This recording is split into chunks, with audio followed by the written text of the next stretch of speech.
आज का व्यंग है वैष्णव की फिसलन बाई हरिशंकर परसाई।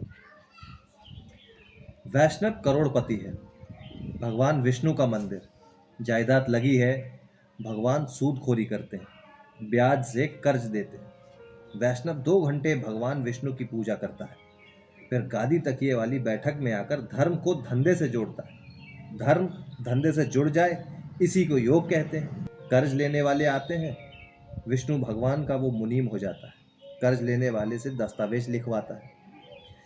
दस्तावेज लिख दी, रामलाल वल्द श्यामलाल ने भगवान विष्णु वल्द नामालूम को ऐसा, जो कि वैष्णव बहुत दिनों से विष्णु के पिता के नाम की तलाश में है, पर वो मिल नहीं रहा। मिल जाए तो बल्दियत ठीक हो जाए।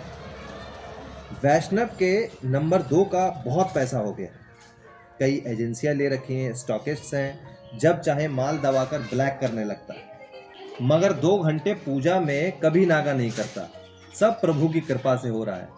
उसके प्रभु भी शायद 2 नंबर ही हैं, 1 नंबर ही होते तो ऐसा नहीं होने देते। वैष्णव सोचता है अपार नंबर 2 का पैसा इकट्ठा हो गया, इसका क्या किया जाए। बढ़ता ही जाता है, प्रभु की लीला है, वही आदेश देंगे कि क्या किया जाए। वैष्णव एक दिन प्रभु की पूजा के बाद हाथ जोड़कर प्रार्थना करने लगा, प्रभु आपके ही आशीर्वाद से मेरे पास इतना सारा 2 नंबर का धन इकट्ठा हो गया है, अब मैं इसका क्या करूं, आप ही रास्ता बताएं। मैं इसका क्या करूं प्रभु, कष्ट हरो सबका। तभी वैष्णव की शुद्ध आत्मा से आवाज उठी, अधम माया जोड़ी है तो माया का उपयोग भी सीख।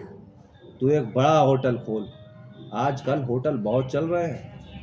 वैष्णव ने प्रभु का आदेश मानकर एक विशाल होटल बनवाया, बहुत अच्छे कमरे, खूबसूरत बाथरूम, नीचे लॉन्ड्री, नाई की दुकान, टैक्सियां, बाहर बढ़िया लॉन, ऊपर टेरिस गार्डन। और वैष्णव ने खूब विज्ञापन करवाया। कमरे का किराया 30 रुपया रखा। फिर वैष्णव के सामने धर्म संकट आया कि भोजन कैसा होगा। उसने सलाहकारों से कहा, मैं वैष्णव हूं, शुद्ध शाकाहारी भोजन कराऊंगा, शुद्ध घी की सब्जी, फल, दाल, रायता, पापड़ वगैरह। बड़े होटल का नाम सुनकर बड़े लोग आने लगे, बड़ी बड़ी कंपनियों के एग्जीक्यूटिव, बड़े अफसर और बड़े सेठ। वैष्णव संतुष्ट हुआ, पर फिर वैष्णव ने देखा कि होटल में ठहरने वाले कुछ असंतुष्ट हैं। एक दिन एक कंपनी का एग्जीक्यूटिव बड़े तैश में वैष्णव के पास आया, कहने लगा, इतने महंगे होटल में हम क्या ये घास पत्ती खाने के लिए ठहरते हैं? अरे भाई, यहाँ नॉनवेज का इंतजाम क्यों नहीं है? वैष्णव ने जवाब दिया, मैं वैष्णव हूं, मैं गोश्त का इंतजाम अपने होटल में कैसे कर सकता हूं? उस आदमी ने कहा, वैष्णव हो तो ढाबा खोलो, आधुनिक होटल क्यों खोलते हो? तुम्हारे यहाँ आगे कोई नहीं ठहरेगा। वैष्णव ने कहा, ये तो धर्म संकट की बात है, मैं प्रभु से पूछूंगा। उस आदमी ने कहा, हम भी बिजनेसमैन हैं, हम कोई धर्मात्मा नहीं है, ना आप ना मैं। फिर वैष्णव ने कहा, पर मुझे तो ये सब प्रभु विष्णु ने दिया है, मैं वैष्णव धर्म के प्रतिकूल कैसे जा सकता हूं? मैं प्रभु के सामने नतमस्तक होकर उनका आदेश लूंगा। दूसरे दिन वैष्णव साष्टांग विष्णु के सामने लेट गया, कहने लगा, प्रभु ये होटल बैठ जाएगा, ठहरने वाले कहते हैं कि हमें यहाँ बहुत तकलीफ है। मैंने तो प्रभु वैष्णव भोजन का प्रबंध किया था, पर वे मांस मांगते हैं, अब मैं क्या करूं? वैष्णव की शुद्ध आत्मा से आवाज आई, मूर्ख, गांधी जी से बड़ा वैष्णव इस युग में कौन हुआ है? गांधी जी का भजन है, वैष्णव जन तो टेढ़े कहिए, जे पीर पराई जाने रे। तो इन होटल में रहने वालों की पीर क्यों नहीं जानता? उन्हें इच्छा अनुसार खाना नहीं मिलता, उनकी पीर तू समझ और उस पीर को दूर कर। वैष्णव समझ गया, उसने जल्दी ही गोश्त, मुर्गा, मछली का इंतजाम करवा दिया। होटल के ग्राहक बढ़ने लगे। मगर एक दिन फिर वही एग्जीक्यूटिव आया, कहने लगा, हाँ अब ठीक है, मांसाहार अच्छा मिलने लगा है, पर एक बात है। वैष्णव ने पूछा, क्या? उसने जवाब दिया, गोश्त के पचने की दवाई भी तो हो। वैष्णव ने तुरंत कहा, लवण भास्कर चूर्ण का इंतजाम करवा दूं? एग्जीक्यूटिव ने माथा ठोका, कहने लगा, आप कुछ नहीं समझते, मेरा मतलब है शराब, यहाँ बार खोलिए। वैष्णव सन्न रह गया, शराब यहाँ कैसे पी जाएगी? मैं प्रभु के चरणामृत का प्रबंध तो कर सकता हूँ, पर मदिरा, हे राम, ऐसा नहीं हो। दूसरे दिन वैष्णव ने फिर प्रभु से कहा, प्रभु, वे लोग मदिरा मांगते हैं, मैं आपका भक्त मदिरा कैसे पिला सकता हूँ?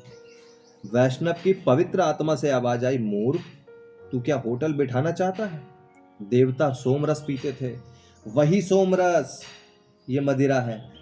इसमें तेरा वैष्णव धर्म कहाँ भंग होता है? सामदेव में 63 श्लोक सोमरस अर्थात मदिरा की स्तुति में है। तुझे धर्म की समझ है या नहीं? वैष्णव समझ गया। उसने होटल में बार खोल दिया। अब होटल ठाठ से चलने लगा। वैष्णव खुश था। फिर एक दिन एक आदमी आया, कहने लगा, अब होटल ठीक है, शराब भी है, गोश्त भी है, मगर मरा हुआ गोश्त है, हमें जिंदा गोश्त भी चाहिए। वैष्णव ने पूछा, जिंदा गोश्त कैसा होता है? उसने कहा, कैबरे, जिसमें औरत नंगी ऊपर नाचती है। वैष्णव ने कहा, अरे बाप रे। उस आदमी ने कहा, इसमें अरे बाप रे की कोई बात नहीं, सब बड़े होटलों में चलता है, ये शुरू कर दो तो कमरों का किराया बढ़ा सकते हो। वैष्णव ने कहा, मैं कट्टर वैष्णव हूँ, मैं प्रभु से पूछूंगा। दूसरे दिन फिर वैष्णव प्रभु के चरणों में था, कहने लगा, प्रभु, वे लोग कहते हैं कि होटल में नाच भी होना चाहिए, आधा नंगा या पूरा नंगा। वैष्णव की शुद्ध आत्मा से आवाज आई, मूर्ख, कृष्ण अवतार में मैंने गोपियों को नचाया था, चीर हरण तक किया था, तुझे क्या संकोच है? प्रभु की आज्ञा से वैष्णव ने कैमरे भी चालू कर दिया। अब कमरे भरे रहते थे, शराब, गोश्त और कैमरे। वैष्णव बहुत प्रसन्न था। प्रभु की कृपा से होटल भरा रहता था। कुछ दिनों बाद एक ग्राहक ने वेरा से कहा, इधर कुछ और भी मिलता है? वेरा ने पूछा, और क्या साहब? ग्राहक ने कहा, अरे यही पन बहलाने को कुछ, कोई ऊंचे किस्म का माल मिले तो लाओ। वेरा ने कहा, नहीं साहब, इस होटल में ये नहीं चलता। ग्राहक वैष्णव के पास गया, बोला, इस होटल में कौन ठहरेगा? न रात को मन बहलाने का कोई इंतजाम नहीं है। वैष्णव ने कहा, कैमरे तो है साहब। ग्राहक ने कहा, कैमरे तो दूर का होता है, बिल्कुल पास का चाहिए, गरम माल कमरे में। वैष्णव फिर धर्म संकट में पड़ गया।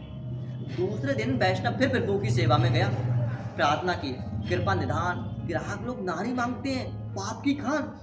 मैं तो इस पाप की खान से जहां तक बन सकता है दूर रहता हूँ। अब मैं क्या करूं? वैष्णव की शुद्ध आत्मा से आवाज आई, मूर्ख, ये तो प्रकृति और पुरुष का संयोग है, इसमें क्या पाप और पुण्य, चलने दे। वैष्णव ने वेरों से कहा, चुपचाप इंतजाम कर दिया करो, जरा पुलिस से बचकर 25% भगवान की भेंट ले लिया करो। अब वैष्णव का होटल खूब चलने लगा, शराब, गोश्त, कैबरे और औरत। वैष्णव धर्म बराबर निभा रहा है, इधर ये भी चल रहा है। वैष्णव ने धर्म को धंधे से खूब जोड़ा है। धन्यवाद।